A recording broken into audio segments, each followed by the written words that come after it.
Assalamualaikum warahmatullahi wabarakatuh. Perkenalkan, nama saya Saniati Robiha dengan NIM 53050230008. Baik, di sini saya akan menjelaskan suatu kasus yang saya pilih, lalu diselesaikan melalui pendekatan postmodernisme untuk memenuhi tugas UAS Filsafat Barat Kontemporer yang diampu oleh Bapak Muzakir Muhlisina. Sebelumnya saya akan menjelaskan tentang apa itu postmodernisme. Postmodernisme ialah dua gerakan pemikiran dan budaya yang muncul pada abad akhir ke-20. Postmodernisme ini muncul sebagai reaksi dan kritik terhadap aliran modernisme.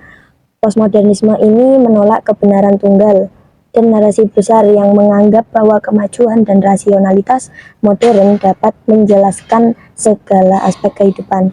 Sebaliknya, postmodernisme menekankan pluralitas, relativitas kebenaran, dan keberagaman perspektif, serta mengkritik struktur dan nilai-nilai mapan dalam seni, budaya, filsafat, dan ilmu pengetahuan. Ciri utama postmodernisme itu yang pertama, penolakan terhadap grand naratif atau narasi besar. Postmodernisme menolak klaim adanya suatu kebenaran tunggal atau narasi besar yang bisa menjelaskan semua aspek kehidupan manusia secara menyeluruh. Sebaliknya, ia mengedepankan pluralitas narasi kecil yang beragam dan lokal. Yang kedua, ada relativisme dan pluralisme. Dalam arti lain, kebenaran dianggap bersifat relatif dan bergantung pada konteks, waktu, dan tempat.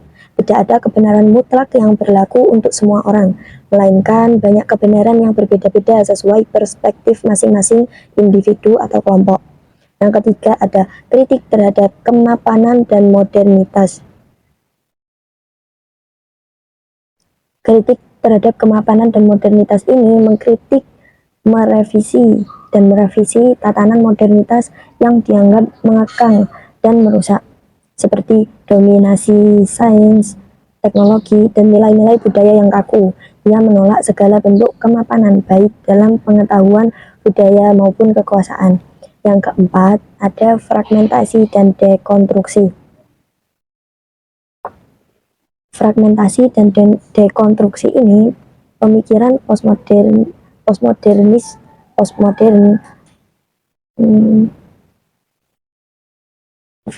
Fragmentasi dan dekonstruksi ini termasuk pemikiran postmodern yang sering bersifat fragmentaris, memecah narasi tunggal menjadi berbagai bagian yang saling berinteraksi, serta membongkar struktur dan konsep mapan untuk membuka makna baru.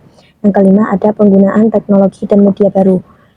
Dalam seni dan budaya, postmodernisme memanfaatkan teknologi modern dan media digital untuk menciptakan karya yang inovatif dan beragam. Tujuan postmodernisme sendiri mengkoreksi dan mengkritik paradigma modernisme yang dianggap telah gagal dan membawa dampak negatif seperti kehancuran martabat manusia serta dominasi narasi tunggal yang mengekang pluralitas dan keberagaman.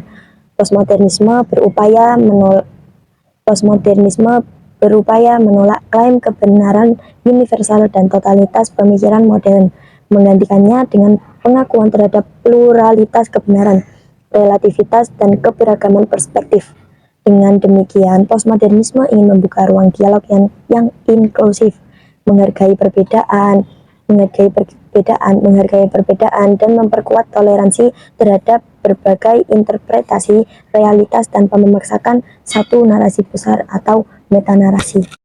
Selain itu, postmodernisme juga bertujuan untuk membangun kesadaran kritis terhadap struktur sosial, budaya, dan ilmu pengetahuan yang selama ini dianggap absolut, serta mengajak untuk melihat hubungan antara wacana sebagai dialog dan saling memperkuat, bukan saling meniadakan. Hal ini mendorong perombakan filosofis yang total dan penghargaan pada pluralitas, relativisme kebenaran, serta pengalaman subjektivitas sebagai bagian penting dalam memahami dunia. Baik, langsung saja masuk pada kasus yang saya pilih. Saya memilih kasus yang sudah terjadi pada kasus sosial budaya, yaitu kasus Sampit. Di mana Perang Sampit ini adalah konflik berdarah yang terjadi pada Februari 2001 di kota Sampit, Kalimantan Tengah. antara suku Dayak yang merupakan penduduk asli dengan suku Madura yang merupakan penduduk pendatang. Pertama, pemicu konflik ini adalah faktor sosial dan budaya yang sangat dominan, di mana suku Madura yang datang sebagai pendatang dianggap tidak menghormati adat dan budaya suku Dayak. Mereka kerap dianggap melanggar norma lokal dan tidak mau menyesuaikan diri dengan kebiasaan masyarakat setempat. Sikap ini menimbulkan rasa tidak nyaman dan ketegangan yang lama-kelamaan memuncak menjadi konflik. Suku Madura merasa berpengaruh dan menganggap Sampit sebagai sampang kedua yang memperkuat sentimen identitas dan dominasi mereka di wilayah tersebut. Yang kedua, ada faktor ekonomi yang menjadi pemicu dalam konflik ini. Di mana suku Madura yang berhasil menguasai berbagai sektor ekonomi seperti perdagangan dan usaha kecil, sehingga menimbulkan kecemburuan dan ketidaksetaraan sosial. Ketimpangan dalam penguasaan sumber daya dan kesempatan ekonomi memperparah ketegangan antara kedua kelompok. Sengketa lahan dan sumber daya alam juga sering terjadi untuk memperdalam konflik ini. Yang ketiga, terdapat peristiwa pemicu langsung yang memicu eskalasi kekerasan, seperti perkelahian yang berujung kematian antara anggota kedua suku pada akhir tahun 2000, serta pembakaran rumah oleh salah satu pihak. Peristiwa ini memicu aksi balas dendam yang meluas menjadi kerusakan besar. Perang Sampit menjadi salah satu tragedi antar etnis terbesar di Indonesia pasca reformasi, yang menunjukkan betapa pentingnya menjaga toleransi dan kerukunan antar suku dan budaya. Pemerintah dan masyarakat kemudian berupaya melakukan rekonsiliasi dan membangun perdamaian di wilayah tersebut. Inilah pendekatan postmodernisme hadir sebagai jalan tengah, di mana postmodernisme menolak klaim kebenaran tunggal dan mengakui keberagaman realitas dan kebenaran. Dengan sikap ini, setiap kelompok diajak untuk saling menghormati dan mengakui bahwa cara pandang mereka hanyalah salah satu dari banyak kemungkinan. Melalui dialog terbuka dan inklusif, masing-masing pihak diberi ruang untuk mengungkapkan pengalaman dan nilai-nilai budayanya tanpa takut dihakimi. Pendekatan ini membuka ruang bagi pluralitas dan menghindari dominasi satu kelompok atas yang lain. Dengan demikian, konflik yang awalnya tajam bisa berubah menjadi kesempatan untuk belajar dan tumbuh bersama. Pendekatan postmodernisme mengajarkan kita bahwa dalam keberagaman tidak ada satu kebenaran mutlak yang harus dipaksakan. Harmoni dan perdamaian bisa tercapai dengan saling menghargai dan membuka ruang dialog. Inilah kekuatan postmodernisme sebagai jalan tengah dalam menyelesaikan konflik di dunia yang penuh warna ini. Sekian penjelasan dari saya, kurang lebihnya saya mohon maaf yang sebesar-besarnya. Semoga bermanfaat. Assalamualaikum warahmatullahi wabarakatuh.